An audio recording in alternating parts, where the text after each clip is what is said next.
kechiktirildi, ammo rad etilmadi. Hatto payg'ambarlar ham kutishgan.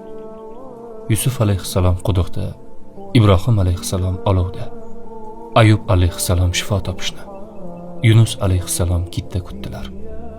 Agar Alloh sizni kutishga majbur qilsa, siz yaxshi sheriksiz.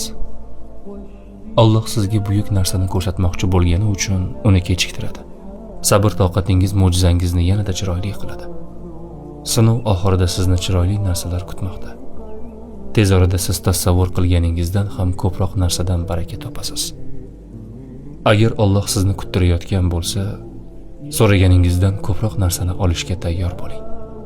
Kechikishlar hayotning bir qismi. Ko'niking. Hamma narsa sizning rejangiz bo'yicha ketmaydi. Qachonki Alloh kechiktirsa, unda xayr bor.